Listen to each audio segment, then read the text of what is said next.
Hello welcome my dear students on my YouTube channel Divya chemistry. आज के इस important lecture में हम बात करने जा रहे हैं आइसोमेरिज्म चैप्टर का ढेर सारे क्वेश्चन, और जो कि बहुत ही इंपॉर्टेंट है। बहुत ही अच्छे क्वेश्चन यहाँ से आते हैं, रेगुलर आते हैं। तो यहाँ पे पिछले वीडियो में मैंने डिस्कस किया था आइसोमेरिज्म चैप्टर्स को, पूरा मैंने डिस्कस किया था, कॉन्सेप्ट के बारे में बताया था। लेकिन आज हम लोग पूरा क्वेश्चन करने वाले हैं, हर टॉपिक से क्वेश्चन करेंगे। स्टार्ट। और यहाँ पे अगर हम बात करते हैं तो क्वेश्चन यहाँ दिया हुआ है, आपको बताना है इसका आंसर। ठीक है, तो यहाँ पे जो क्वेश्चंस है, यहाँ पे पूछा गया है कि, चलिए यहाँ बताना है relation between X and Y is. अगर आपने रिप्लेस किया एच ए को, देखो यहाँ मेंशन किया हुआ है एच ए को अगर रिप्लेस किया आपने डी से एंड बी को भी एच से, तो आप करिए और स्ट्रक्चर बनाएंगे। देखिए यहाँ पे अगर आप थोड़ा सा ध्यान दें तो यहाँ पे आप देख सकते हो एच ए को आपको रिप्लेस करना है। यहाँ देखिए एच ए को रिप्लेस करना है किससे, डी से करना है। तो यहाँ पे बनाइए एंड बी को भी एच से, तो यहाँ पे आप देखिए इसको बनाइए। यहाँ पे एच ए को रिप्लेस करना है डी से, है ना, एच ए को डी से रिप्लेस करना है। सॉरी, यहाँ पे ऐसे बनाइए, यहाँ डी है और यहाँ पे बी को रिप्लेस करना है, जो बी है उसको रिप्लेस करना है एच से। ठीक है जी। और यहाँ देखो उसके बाद आपको बाकी इस पे कुछ नहीं करना है। यहाँ पे जो जैसे लिखा हुआ है एच है और आपका बी आर है और आपका सी एच थ्री। ठीक है जी, और यहाँ पे सी एच थ्री है। तो जो बातें कह रहा है यहाँ पे वही करना है, बाकी कुछ नहीं करना। फिर देखो यहाँ पे बोला है कि रिप्लेस बी विथ डी, जो बी है, ये वाला बी है, उसको डी से रिप्लेस करना है और एच ए को एच से रिप्लेस करना है। ठीक है, तो यहाँ बहुत सिंपल, देखो यहाँ पे कुछ नहीं करना है, यहाँ पे सी एच थ्री और यहाँ पे आपका सी एच थ्री, और एच ए को रिप्लेस करना है एच से, एच ए एच से रिप्लेस करना है और डी को रिप्लेस, बी को रिप्लेस करना है डी से।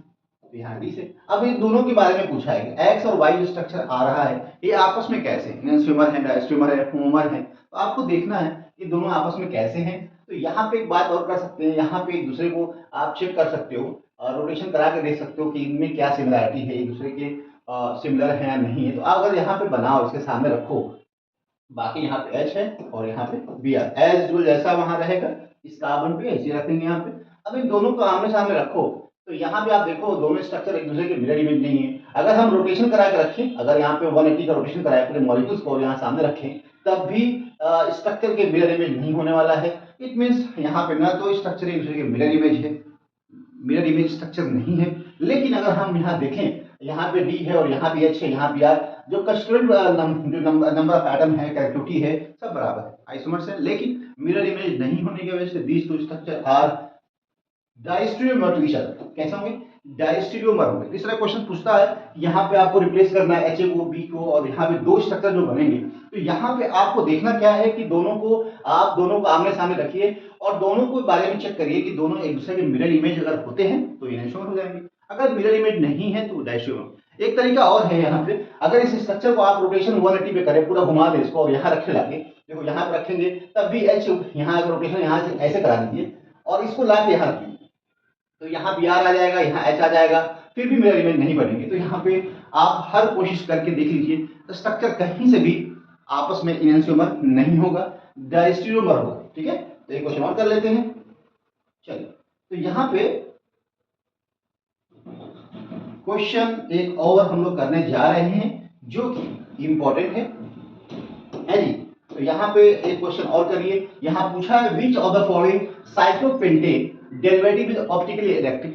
आपको बताना है ऑप्टिकली इनेक्टिव क्या होता है, जो compound can not rotate the plane polarised light along the clockwise या एंटी क्लॉकवाइज। अगर रोटेशन नहीं हो पाता है, हम उस कंडीशन में कहते हैं कि यहाँ पे ऑप्टिकली इनेक्टिव होता है। तो यहाँ पे हमें क्या देखना है, मॉलिक्यूल में काइरल सेंटर के साथ साथ देखना है कि प्लेन ऑफ सिमेट्री है, सेंटर ऑफ सिमेट्री है, अल्टरनेटिव एक्सिस ऑफ सिमेट्री है। तो जो भी यहाँ पे अगर देखें तो ऑल द मॉलिक्यूल्स हैव यहाँ पे देखिए molecule having plane of symmetry. यहाँ पे अगर आप देखो बहुत ही साफ साफ दिख रहा है, यहाँ मॉलिक्यूल जो है प्लेन ऑफ सिमेट्री शो कर रहा है। यहाँ पे मॉलिक्यूल प्लेन ऑफ सिमेट्री, जिसकी वजह से molecule can not be rotate the plane for light. Okay, तो यहाँ पे आंसर क्या हो जाएगा, सी होगा। ओके, तो यहीं पे which of the following cyclopentane जो कि ऑप्टिकली इनेक्टिव है, तो यहाँ पे आंसर आपका सी होगा, due to the molecular having plane of symmetry. यहाँ पे सिमेट्री होने की वजह से मॉलिक्यूल ऑप्टिकली इनेक्टिव होगा। ठीक है भाई, बढ़ जाए आगे, एक क्वेश्चन और कर लेते हैं। देखो यहाँ पूछा है, थोड़ा सा एडवांस हो जाएगा, यहाँ बताओ, है ना जी, assign the double bond conformation to the poly compound. यहाँ बताना आपको कि यहाँ पे ज्योमेट्रिकल आइसोमर मैंने बताया था मैंने कि ज्योमेट्रिकल आइसोमर क्या होता है। ज्योमेट्रिकल जो आइसोमर्स होते हैं आप पता है सिस होता है, ट्रांस होता है ना, बताया था। और इसको हम ई और जेड भी कहते हैं। अगर हमारे पास डबल बॉन्ड के पास इस तरह की चीजें ना हो, इस तरह से अगर है सिमिलर ग्रुप है, ए है बी है, हम इसको सिस बोलते थे। अगर इस तरीके से है जी, इस तरह से है, ए इधर है, ए इधर है, बी इधर है, ट्रांस बोलते हैं। लेकिन यहाँ इजेड नोमेनक्लेचर भी है। तो यहाँ पे आप देख सकते हो, यहाँ पे वन जो हाई प्रायोरिटी ग्रुप है डबल बॉन्ड के अपोजिट साइड में, तो हम इसको ई बोलते हैं। क्या बोलते हैं? ई बोलते हैं।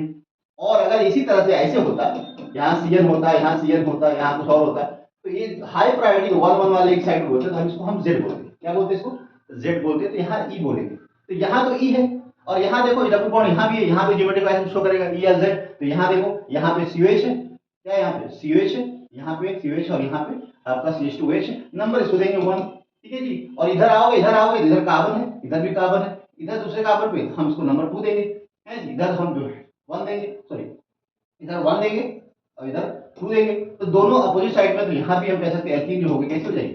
ई हो जाएगी। तो यहाँ पे हम बोल सकते हैं आंसर सी होगा, क्योंकि बहुत एल्कीन शो ई आइसोमर्स को कर देगा, यहाँ पे जेड तो नहीं हो पाएगा।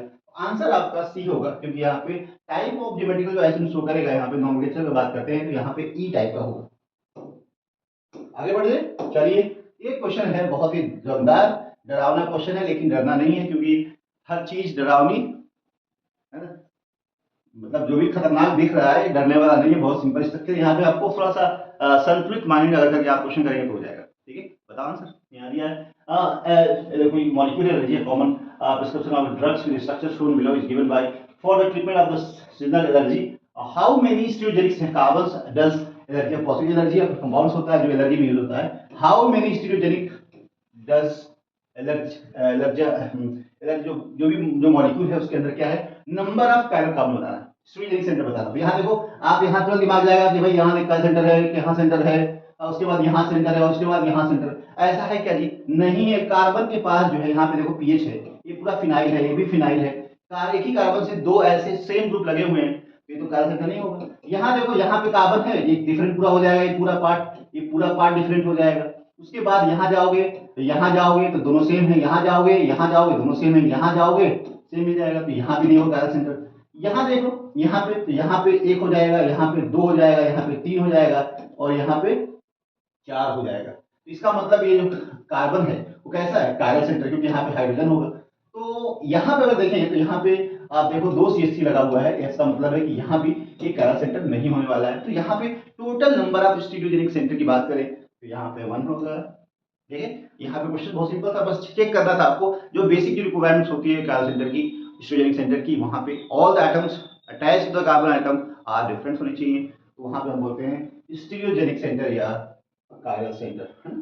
ठीक है, तो चलिए आगे बढ़ते हैं। एक क्वेश्चन और है, how many meso isomers of C4H8Cl2। Meso compounds क्या होते हैं? मीजो कंपाउंड का मतलब होता है इस तरह से अगर है, ठीक है जी, मीजो कंपाउंड का मतलब है आपका, यहाँ पे क्या है देखो, इस तरह से अगर कंपाउंड है और यहाँ पे OH है, यहाँ OH है, यहाँ पे आपको COH है, यहाँ पे COH है, और यहाँ पे H है, और यहाँ H है। तो अगर molecules having more than 1 chiral centre अगर है, वहाँ पे ऑप्टिकल मीजो कंपाउंड, मीजो यहाँ पे जो है आप देखते हैं प्लेन ऑफ सिमेट्री है, मॉलिक्यूल एक दूसरे के मिरर इमेज, हाफ पार्ट इसका हाफ पार्ट एक दूसरे मिरर इमेज है, तो हम कह सकते हैं this kind of molecules show always meso meso क्या करते हैं? मीजो कंपाउंड कहते हैं इनको, मीजो कंपाउंड कहते हैं। क्या बोलते हैं इसको? Meso compound. तो यहाँ पे बताना हाउ मेनी मीजो आइसोमर्स कितने होंगे। तो यहाँ पे C4H8 है, 4 कार्बन है, 2 कायरल सेंटर है, 1, यहाँ पे 2, यहाँ पे 3 और यहाँ पे 4, और यहाँ पे 2 Cl है, 2 Cl यहाँ बना दो तभी तो मीजो होगा, और यहाँ H होगा, यहाँ H होगा, यहाँ पे CH3 होगा, यहाँ पे CH3 होगा। तो 3 3 6 2 8 है जी, 8 कार्बन हो गया, 2 Cl होगा। तो यहाँ पे नंबर ऑफ मीजो कंपाउंड कितने होंगे? 1 ही होंगे। कितने होंगे? 1 होंगे। तो आंसर आपका 1 हो जाएगा। बढ़ जाए आगे, चलिए यहाँ पे अगर हम बात करते हैं, आगे बढ़ते हैं हम लोग, और यहाँ पे आपका एक क्वेश्चन और दिया हुआ है जी। यहाँ बताना stable form of trans 1,4 dimethyl cyclohexane is represented as. बहुत सिंपल है, बताया था कन्फॉर्मेशनल आइसोमर होता है साइक्लोहेक्सेन, जहाँ पे 3 रोटेशन पॉसिबल होता है। उसको जो मेन जो कन्फॉर्मेशन होता है, बोट फॉर्म होता है और चेयर फॉर्म होता है, वो खूब अच्छे से पता है। इसके बारे में आपको पता है कि जो आपका जो जो आपका जो साइक्लोहेक्सेन होता है वो यहाँ पे 1 2 3 4 5 और 6, और इसका जो एग्जिस्टेंस होता है, एक्चुअल जो स्ट्रक्चर होता है, इस तरह से होता है, चेयर फॉर्म में होता है और भाई बोर्ड फॉर्म में होता है। ये बोर्ड फॉर्म है, चेयर फॉर्म है। तो यहाँ पे जो चेयर फॉर्म में अगर यहाँ पे दिया है ट्रांस है, क्या है ट्रांस, तो यहाँ पे अगर आप देखो, थोड़ा सा हम इसका कलर चेंज कर दें, ट्रांस 1,4 डाइमिथाइल साइक्लोहेक्सेन, तो यहाँ पे स्टेबल स्ट्रक्चर कौन सा होगा, तो हमने बताया था आपको यहाँ पे कि कभी भी देखिए ट्रांस कंडीशन में आपको देखना है कि ट्रांस कंडीशन कहाँ है, तो ये जो बॉडी जो यहाँ पे जो स्ट्रक्चर है जो है साइक्लोहेक्सेन रिंग है उसको एज एक प्लेन मान लो, और उसके रिस्पेक्ट में ये जो जा रहा है जो ट्रांस हो जाएगा, यहाँ पे जो है दोनों सिस हो जाएगा, ये तो सिस हो गया, ये ट्रांस हो गया, और यहाँ पे देखो ये भी क्या है, इसको एक प्लेन मान लो, इसको बॉक्स मान लो, उसके रिस्पेक्ट में ट्रांस हो जाएगा, है जी। और यहाँ पे देखो ये भी क्या है ट्रांस है, लेकिन ट्रांस में भी स्टेबल कौन सा होगा, आपको बताया था हमने कि यहाँ पे जो है, यहाँ जो है ये जो बॉन्ड दिख रहे हैं आपको, ये जो बॉन्ड है, ये वाले जो बॉन्ड है, ये वाले बॉन्ड है एक्सियल बॉन्ड होते हैं, और ये वाले जो बॉन्ड होते हैं इक्वेटोरियल होते हैं।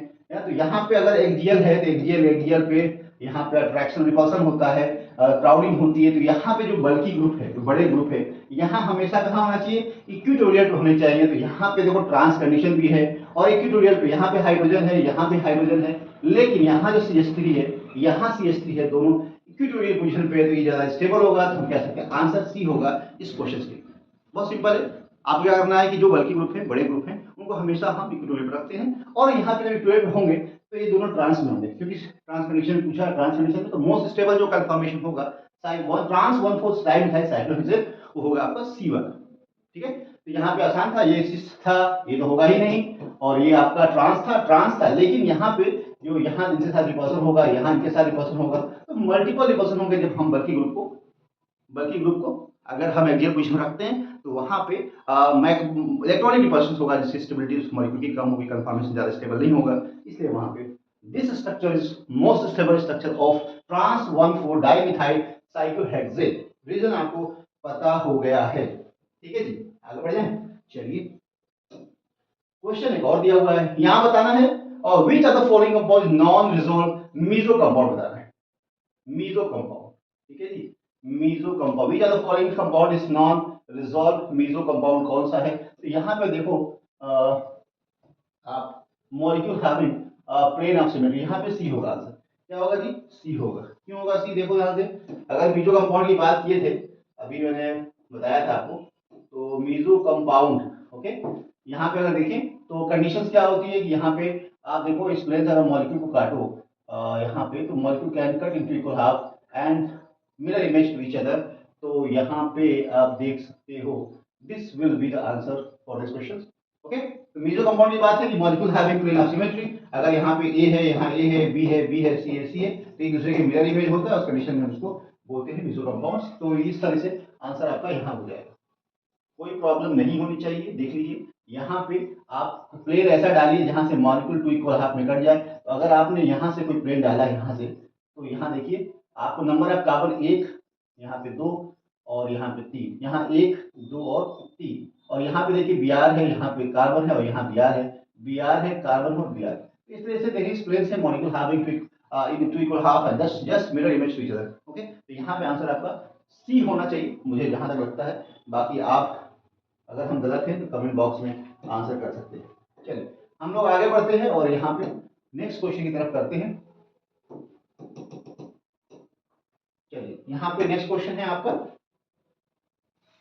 हाँ जी बोलो, which conformer of the above compound is most stable across 2 and 3। यहाँ पे बहुत ही इंटरेस्टिंग क्वेश्चन है, अगर आप इस क्वेश्चन को देखें तो इस क्वेश्चन को करने का एक ही तरीका है। अगर हमने आपको बताया था कि यहाँ पे 2 कार्बन है ना, 2 कार्बन है, और यहाँ पे which conformation of compound is most stable, तो अगर हम इसको बनाएं न्यूमैन में बनाते हैं, किसमें बनाते हैं, न्यूमैन में, तो यहाँ पे आपको पता है कार्बन नंबर 1 और कार्बन नंबर 2, ये आपका पीछे वाला कार्बन है, रियर कार्बन है, और ये आपका फ्रंट वाला कार्बन होता है, पता है नहीं, पता है। तो अगर हम इसको बनाए इस तरह से, यहाँ पॉइंट करें और इस तरह से देखें, तो यहाँ पे अगर आपका OH है और यहाँ पे आपका फ्लोरीन है जी, और यहाँ पे आपका इस तरह से स्टैगर्ड कन्फॉर्मेशन, आपको पता है कि इस तरह से अगर कंपाउंड है, यहाँ पे अगर इस तरह से अगर है, तो हम इसको इक्लिप्स फॉर्म बोलते हैं, इसको स्टैगर्ड फॉर्म बोलते हैं। तो अगर इसका कन्फॉर्मेशन बनाते हैं आप, यहाँ पे बाकी क्या है, H है, H है, H है, और यहाँ H है, और अगर इस तरह से होता है OH फ्लोरीन होता है, और H और H, H और H, तो इन दोनों में इस तरह से इंटर कन्वर्टेबल स्ट्रक्चर है, एक दूसरे कन्वर्ट हो सकता है और दिस स्ट्रक्चर आर कन्फॉर्मर होते हैं क्योंकि फ्री रोटेशन हो जाता है। इनमें पूछा स्टेबिलिटी पूछा है, तो यहाँ पे जो H प्लस ओ एच है, यहाँ पे आपको पता है कि यहाँ प्लस और यहाँ माइनस है, इनके बीच में इंटरेक्शन होगा और इसी इंटरेक्शन की वजह से, बॉन्डिंग इंटरेक्शन की वजह से आप कह सकते हो कि जो आपका गाउच फॉर्म है, देखो एक फुल्ली इक्लिप्स कौन सा है, ये वाला है जो पूरी तरह से एक दूसरे ढका हुआ है, जो आगे वाला वेज है पीछे वाला वो ढका हुआ है, यहाँ फुल्ली इक्लिप्स है और उसके बाद स्टैगर्ड स्ट्रक्चर यहाँ पे जो, और गाउच स्ट्रक्चर, तो यहाँ पे हम बोलेंगे गाउच फॉर्म मतलब दो थोड़ा बल्कि ग्रुप होता है, होते जो बहुत ही 60 डिग्री एंगल पे होते हैं आसपास में, यहाँ पे जो एंगल 60 डिग्री है यहाँ पे, ठीक है जी। इस स्टेबल स्ट्रक्चर होगा क्योंकि यहाँ पे वेज एंड और जो ग्रुप है फ्री के बीच में इंटरेक्शन होने की वजह से this structure is more stable, ठीक है। और यहाँ पे अगर हम दो एच होता है तो यहाँ पे हाइड्रोजन बॉन्डिंग होती और हाइड्रोजन बॉन्डिंग फेवर करेगा, ओके, इसको रिपल्शन को कम कर देगा और यहाँ पे इसलिए हाइड्रोजन बॉन्डिंग जब होती है तो यहाँ पे gauche form is more stable as compared to ED form, ठीक है। तो यहाँ पे आंसर आपका गाउस फॉर्म हो जाएगा। आगे बढ़िए, चलिए यहाँ बताना है फॉलोइंग मॉलिक्यूल्स फ्लोरोमिथेनोल स्टेरॉइड है एंटी-इंफ्लेमेटरी एजेंट। आप बताना स्टेरोजेनिक सेंटर कितने होंगे, how many stereogenic center present in this molecules. तो इसको करने के लिए आपको थोड़ी सी मेहनत करनी पड़ेगी स्टेरोजेनिक सेंटर का। तो देखिए यहाँ पे देखिए, इस कार्बन को देखिए ध्यान से, इस कार्बन को देखिए, इस कार्बन को देखिए, इस कार्बन को देखिए, इस कार्बन को देखिए और इस कार्बन को भी देख सकते हैं, इस कार्बन को भी देख सकते हैं, सारे कार्बन देख लो, ध्यान से देखो, नजर गड़ा के देख लो, है ना जी। नहीं, इस कार्बन तो नहीं होगा क्योंकि यहाँ देखो ये भी है। तो टोटल कार्बन कितने हो गए यहाँ पे 1 2 3 4 5 6 7, बताइए। यहाँ तो नहीं होगा, यहाँ पे नहीं होगा, यहाँ पे 1 होगा, 2 होगा, 3 होगा, 4 होगा, 5 होगा, 6 होगा और 7 होगा। तो यहाँ मेरे हिसाब से 7 होना चाहिए, आपको देख लीजिए यहाँ पे एक देखो, यहाँ पे डिफरेंस है पूरा, ये डिफरेंट और डिफरेंट है जी। यहाँ पे काला सेंटर होगा, यहाँ पे डिफरेंस है और ये इधर कुछ और जा रहा है, इधर कुछ और जा रहा है, ये भी काला सेंटर होगा। यहाँ पे फ्लोरीन है, दोनों डिफरेंट है, यहाँ भी होगा, यहाँ भी होगा, यहाँ भी होगा, यहाँ भी होगा, हर जगह होगा। तो यहाँ पे आंसर आपका 7 stereogenic center are existed in this molecules. यहाँ पे आप आंसर 7 लिखेंगे और हम फिर आगे बढ़ेंगे जो कि जरूरत है। यहाँ भी how many chirals and carbons are there in the respirant. इस तरह से स्ट्रक्चर एग्जाम में दे सकता है, थोड़ा मुश्किल है लेकिन आपको माइंड यूज करना है और क्वेश्चन करना है। तो आप कर लोगे, यहाँ पे कैरल सेंटर अगर खोजना हो तो खोज सकते हो, how many chiral centres are present in this molecules. तो आप गिन के बताना कमेंट बॉक्स में, स्क्रीनशॉट लो और कमेंट बॉक्स में इसको बताना, ठीक है। यहाँ हाउ मेनी कैरल सेंटर यहाँ भी देख सकते हैं, इसको भी बताना how many chiral centre in the molecule. यहाँ देख लो हाउ मेनी कैरल कार्बन, तो चलो हम बता देते हैं। यहाँ देख लो अगर कार्बन है यहाँ पे तो यहाँ पे ये ET है, यहाँ मिथाइल और यहाँ पे हाइड्रोजन होगा, तो यहाँ एक कैरल सेंटर हो जाएगा। इस पोजीशन पे अगर देखें तो ये पोजीशन कैसी है कैरल सेंटर वाली, क्योंकि दोनों डिफरेंट CH3 है और यहाँ पे ET है और यहाँ पे दूसरा ग्रुप है और यहाँ पे हाइड्रोजन होगा, तो ये सारे हम कह सकते हैं कैरल सेंटर ये यहाँ हो जाएगा। और अगर ध्यान दो तो यहाँ पे हो सकता है, यहाँ पे आप देखो, यहाँ पे देखो इस कार्बन को देखो, यहाँ पे OH O है, यहाँ पे कार्बन और यहाँ इस तरह से है, यहाँ पे अलग है, तो यहाँ पे कार्बन सेंटर हो सकता है, यहाँ भी हो सकता है। अगर यहाँ हो सकता है जी, यहाँ हो सकता है क्योंकि यहाँ डिफरेंट हो जाएगा, ये दोनों डिफरेंट हो जाएंगे। यहाँ देखो तो यहाँ पे ये अलग होगा, इससे अलग हो जाएगा और ये भी अलग नहीं होगा, ये भी अलग हो जाएगा, तो यहाँ पे भी कार्बन सेंटर है। और यहाँ देखो तो ये इससे अलग है, ये इससे अलग है, तो यहाँ भी कार्बन सेंटर होगा। फिर उसके बाद यहाँ आ जाओ तो ये दोनों इधर अलग है, फिर यहाँ नहीं होगा और यहाँ देखो तो यहाँ पे दोनों सेम है। तो टोटल आप कार्बन की बात करें तो 1 2 3 4 5 6 कार्बन सेंटर मेरे हिसाब से यही लग रहा है। बाकी अगर आपको कुछ और लग रहा है तो बताइए। देखिए यहाँ पे 1 हो जाएगा बिल्कुल, फिर यहाँ हो जाएगा 1 2 3, यहाँ फिर यहाँ हो जाएगा, फिर यहाँ हो जाएगा, यहाँ हो जाएगा, यहाँ हो जाएगा। यहाँ पे अगर देखो तो नहीं हो पाएगा क्योंकि ये दोनों सेम है तो यहाँ नहीं होगा। यहाँ पे अगर देखो तो 2 हाइड्रोजन होंगे, यहाँ नहीं होगा, है जी, यहाँ तो होना ही नहीं है। तो आपको हमें लगता है 6 आंसर होगा। ओके, तो इस तरह से आपको कैरल सेंटर समझना है, पहचानना है। अगर एग्जाम में क्वेश्चन इस तरह से आते हैं तो थोड़ा आपको ध्यान पूर्वक क्वेश्चन को करना पड़ेगा। Among the following compound inactive compound is, आपको बता इनएक्टिव कंपाउंड यहाँ पे हमेशा नाइट्रोजन जो होता है यहाँ पे फ्लिपिंग होती है और यहाँ पे जो लोअर पेयर होता है या कंपाउंड्स होता है ऑप्टिकली इनएक्टिव होता है। क्या होता है optically inactive. Allenes compound always show optical rotation. यहाँ पे एलीन है, यहाँ पे एलीन के बारे में बताया था, एलीन्स जो होते हैं वो आप शो करते हैं ऑप्टिकल रोटेशन। और यहाँ पे कार्बन है, OH है, यहाँ पे सब डिफरेंट है तो ये भी शो करेगा। यहाँ इस शो क्यों करेगा कि यहाँ पे दो लोन पेयर है ना भाई, यहाँ भी शो करेगा। यहाँ पे देखेंगे अगर आप सल्फर के पास 6 वाले इलेक्ट्रॉन होता है और यहाँ पे लोन पेयर बचा हुआ है, तो यहाँ पे अगर देखें 1 2 3 और 4, तो यहाँ भी कैरल सेंटर है। तो इस तरह के मॉलिक्यूल्स यहाँ पे लोन पेयर होता है, यहाँ पे पेयर ऑफ इलेक्ट्रॉन्स है और यहाँ पे ऑक्सीजन भी है, तो यहाँ पे सल्फर के पास सल्फर एक आपका स्टीरियोजेनिक सेंटर है due to presence of lone pair, oxygen, this all these are difference. तो यहाँ पे हम कह सकते हैं सारे कंपाउंड्स कह रहे हैं इसको छोड़ है जी। रैपिड इंटर कन्वर्जन होता है यहाँ पे, जो लोन पेयर है इस तरह से नाइट्रोजन का नीचे आ जाएगा, इस तरह से कन्वर्जन होने की वजह से यहाँ पे ऑप्टिकल इनएक्टिव फॉर्म में होता है जी।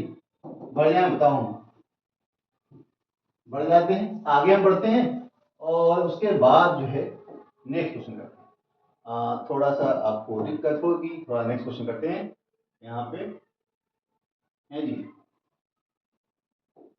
एक क्वेश्चन और कर लेते हैं, खतरनाक क्वेश्चन हो जाएगा फिर आपके लिए, ठीक है भी। तो यहाँ पे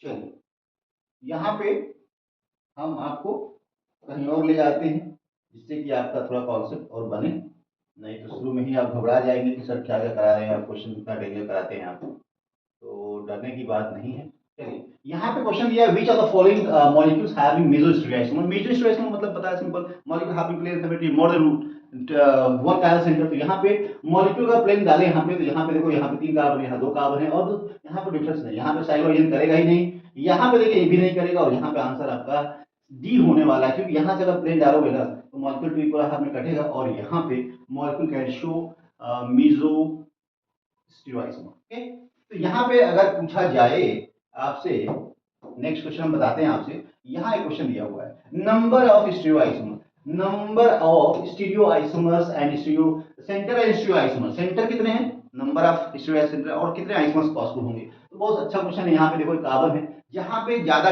बॉन्ड दिखे तो यहाँ पे देखो CH3 है और यहाँ पे ये चीज डिफरेंट, ये चीज डिफरेंट और एक चीज डिफरेंट है, तो एक कैरल सेंटर यहाँ पे होगा, एक कैरल सेंटर यहाँ पे होगा, 2 हो जाएगा और एक यहाँ पे हो जाएगा 3 है जी। तो 3 कैरल सेंटर होंगे, n बराबर 3 होगा और जब n बराबर 3 होगा तो नंबर ऑफ स्टीरियोआइसोमर 2 के पावर n होता है। क्या होता है, 2 के पावर n होता है और 2 के पावर n का मतलब यहाँ पे 2 के पावर 3 और यहाँ पे 8 आ जाएगा। तो नंबर 3 और 8 आंसर आपको सिर्फ सी में दिख रहा है, बाकी कहीं नहीं दिख रहा है।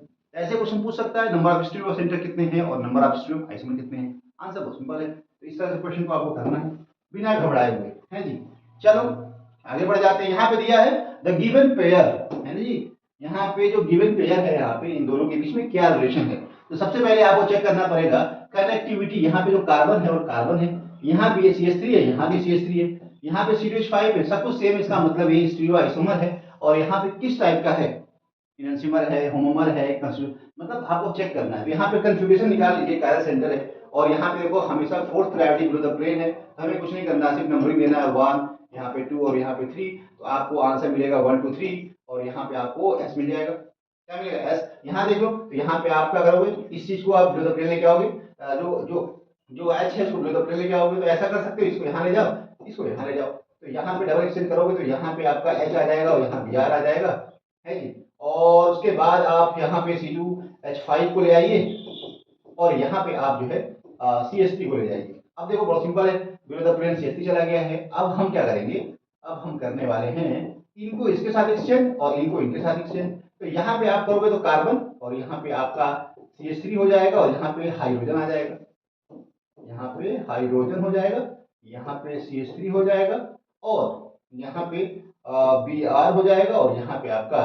C2H5 हो जाएगा। अब आप नंबरिंग देख सकते हो, जो हाईएस्ट प्रायोरिटी है वो कहाँ पे है, अबव द प्लेन है। अब देखिए ध्यान से, यहाँ पे जो 4th प्रायोरिटी है वो बिलो द प्लेन आ गई, 4th है 1 है, यहाँ Br है 1 पे आएगा, यहाँ पे CH2H5 है तो यहाँ पे आपका 2 पे आ जाएगा और यहाँ पे 3 पे आ जाएगा। तो 1 2 3 करना है। यहाँ पे देखो R कंफिगरेशन आ रही है, lowest priority below the plane है, तो आंसर आपका हो जाएगा, यहाँ पे कंफिगरेशन हो जाएगी R, तो यहाँ पे S है और यहाँ R है, तो बता दो और S R एक दूसरे के मिरर इमेज होता है और हम कह सकते हैं these two pairs are enantiomer because configuration are just reverse, connectivity same है, तो यहाँ पे आपस में इनएंसियोमर हो जाएंगे। कैसे होंगे? इनएंसियोमर हो जाएंगे। चलिए क्वेश्चन और है, थोड़ा सा कंफ्यूज करने के लिए पूछा गया क्वेश्चन नंबर 12, और यहाँ पे पूछा गया है कि दीज टू आइसोमर्स आपस में कैसे हैं, यहाँ बताना है। तो यहाँ पे देखो कनेक्टिविटी पहले चेक करो, यहाँ Br है, बिल्कुल Br है, यहाँ पे आपका H है, बिल्कुल H है, यहाँ पे C2H5 है, यहाँ C2H5 नहीं है, यहाँ पे कुछ और है। इसका मतलब these two structure are not enantiomer, not diastereomer, not homomer, it will be constitutional isomers। क्या बोलेंगे इसको? constitutional isomer, क्योंकि कनेक्टिविटी में डिफरेंस है, तो इसलिए आंसर आपका हो जाएगा डी। क्वेश्चन एक और दिया हुआ है, यहाँ पूछा number of constitutional isomer of the formula, यहाँ पे 5H11 Br दिया हुआ है, नंबर ऑफ स्टीरियो आइसोमर बताना है। तो यहाँ पे आप देखो, यहाँ पे 8 कितने बनेंगे? देखो यहाँ पे 8 बन सकते हैं। कैसे बनेंगे? आपको करना कुछ नहीं है, यहाँ पे देखो 5 कार्बन की चेन बनानी है पहले, 1 2 3 4, 1 2 3 4 और 5, ठीक है, 3 बना दो पहले। कितने बनाओ? 3 है जी, 1 2 3 और 4 और 5। अब करना क्या है? Br है, तो Br को पहले इस पे लगा दो। अगर हम Br को यहाँ लगा दें 1 पे, है जी, 1 पे लगा दें, फिर उसके बाद यहाँ 2 पे लगा दें, और यहाँ पे हम 3 पे लगा दें, तो 3 स्ट्रक्चर पॉसिबल है ऐसे। फिर यहाँ लगाएंगे अगर आप, तो आप फिर 2 हो जाएगा वो, तो 3 तो यहाँ पे 1 ब्रोमो 2 ब्रोमो 3 ब्रोमो ऐसे बन जाएगा। अब क्या करेंगे? कार्बन के नंबर को कम कर दो, 4 कर दो, 2 बनाओ 4, यहाँ पे 2 बनाओ, और यहाँ पे एक बार जो है क्या करो, यहाँ पे Br कर दो, एक बार Br यहाँ करो, और यहाँ पे CH3 करो। क्या करो? CH3, यहाँ Br कर दो, यहाँ पे CH3, और यहाँ पे इस बार क्या करना है आपको कि जो Br और CH3 की जो पोजीशन चेंज कर देनी है। यहाँ पे 1 था, 2 था, 3 था, 4 था, और यहाँ पे 4 ही बनाना है, क्योंकि 5 हो जाएगा। और यहाँ पे हम 1 2 लिख सकते हैं, यहाँ पे 1 पे Br बना दो, और यहाँ पे आप 3 पे कर दो Br को, सॉरी CH3 को। तो यहाँ पे देखो 1 2 और 3, तो ये दो स्ट्रक्चर ऐसे बन जाएंगे। कैसे? 1 ब्रोमो 2 मिथाइल ब्यूटेन, और यहाँ पे हम कह सकते हैं 1 ब्रोमो 3 मिथाइल ब्यूटेन। तो यहाँ पे आप 4 कार्बन है जी, यहाँ पे। अब एक ऐसे बना सकते हो, ऐसे कर सकते हो, 4 कार्बन है और यहाँ पे ब्रोमीन बना दो, और 3 कार्बन बना दो, और यहाँ पे आपका CH3, तो 1 2 3 और 4, तो ये तो नहीं होगा, तो ऐसे बना सकते हो। एक ऐसे बना लो, कार्बन बना दो, कार्बन CH3 और CH2 Br बना, ऐसे ही बन जाएगा। यहाँ पे CH3 कर दो, यहाँ पे CH3 कर दो, यहाँ पे CH3 कर दो, ठीक है जी। और तो यहाँ कितने हो गए? 2 2 4 2 6, और अभी आपको और बनाना है, तो यहाँ पे हम ऐसे कर सकते हैं क्या? ऐसे, यहाँ पे Br और यहाँ पे CH3, यहाँ पे 1 2 3 और 4, 2 3 डाइब्रोमो बन सकता है यहाँ पे। तो कुल कितने हो गए? तो कितने हो जाएंगे? यहाँ पे 8 होने चाहिए। तो ऐसे बनाना है, आप उसकी प्रैक्टिस करनी पड़ेगी आपको, ठीक है। तो ऐसे आप कर सकते हो। नंबर ऑफ कॉन्स्टिट्यूशनल आइसोमर के बारे में पूछा जाए तो आप पहले नंबर चैन बनाइए, फिर उसको मैक्सिमम लेवल पे उनको आइसोमर जो Br को बदलते जाइए, उसके बाद कार्बन कम करिए, ब्रांचिंग करिए, और फिर आपको finally number of structural isomer मिल सकता है जी। यहाँ पे अगर पूछना है number of stereo isomers of the given compound, stereo isomer बताना है, तो आप इसको कैसे करेंगे? देखिए, आज स्टीरियो आइसोमर बताना है तो पता है कि यहाँ पे ज्योमेट्रिकल आइसोमर शो कर सकता है, क्योंकि कार्बन कार्बन डबल बॉन्ड जहां पे होगा वहां पे आपको पता है, यहाँ पे अगर A है, B है, A है और B है, तो यहाँ पे आपका ज्योमेट्रिकल आइसोमेरिज्म शो कर सकता है। तो यहाँ पे आपका सिस ट्रांस शो करेगा, 2 तो उसके हो जाएंगे, प्लस यहाँ पे जो कार्बन हो कायरल सेंटर है, क्योंकि देखो यहाँ पे H लगा हुआ है, ये अलग है, ये अलग है, और ये अलग है, और ये ऑल द एटम्स या groups attached to this carbon are different, इसकी वजह से यहाँ पे कायरल सेंटर बोल सकते हैं। तो यहाँ पे कायरल सेंटर होगा तो 2 के पावर n, और 2 के पावर n का मतलब 1, और यहाँ पे 2, तो 2 2 4, यहाँ पे total number of stereo isomer will be 4 answer होगा, क्योंकि 2 तो ज्योमेट्रिकल होंगे सिस ट्रांस वाले, और बाकी 2 आपके हो जाएंगे इसकी वजह से। ओके, तो यहाँ पे जो है total number of cyclic structure and stereo isomers for the molecule formula यहाँ पे दिया हुआ है। तो यहाँ पे देखिए, अगर मॉलिक्यूलर फार्मूला आपको इस तरह से है और C5H10, तो यहाँ पे total number of cyclic structure, तो 5 कार्बन बन सकता है, 4 कार्बन बन सकता है, 3 कार्बन बन सकता है, और यहाँ पे हम कह सकते हैं कि यहाँ पे आपका इन विटो कंपाउंड बन सकता है, और आपका ऐसे भी बन सकता है जो एक दूसरे के मिरर इमेज होंगे। क्या होंगे? मिरर इमेज होंगे। तो यहाँ टोटल कितने हो जाएंगे? 5 स्ट्रक्चर बनने वाले हैं। Okay, which of the following compound is threo? अब थ्रियो फॉर्म क्या होती है आपको पता होना चाहिए। यहाँ पे अगर हम बात करते हैं तो थ्रियो फॉर्म क्या होती है? थ्रियो फॉर्म का मतलब है कि टू स्ट्रक्चर्स हैविंग डिफरेंट, यहाँ पे अगर देखो, इसमें देखो तो ये आपका थ्रियो फॉर्म है। ओके, यहाँ पे अगर इसको देखो तो यहाँ पे क्या है? थ्रियो फॉर्म है। यहाँ पे देखो तो ये थ्रियो फॉर्म है क्या? यहाँ पे अगर वेज होता है तो थ्रियो फॉर्म होता है।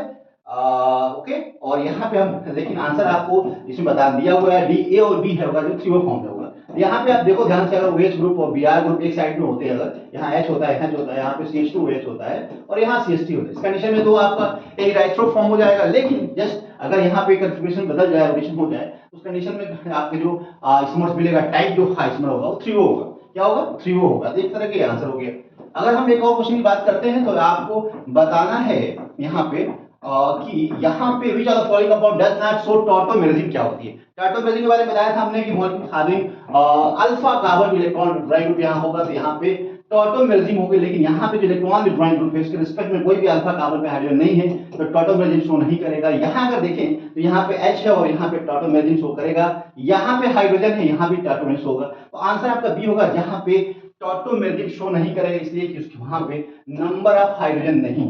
यहाँ पे अगर देखें एक क्वेश्चन और दिया हुआ है, अगर आप यहाँ आ जाओ तो यहाँ पे total number of stereoisomer of the compound will be, तो हो जाएगा। यहाँ पे आपको थोड़ा क्वेश्चन देखना है, एक क्वेश्चन और कर लीजिए।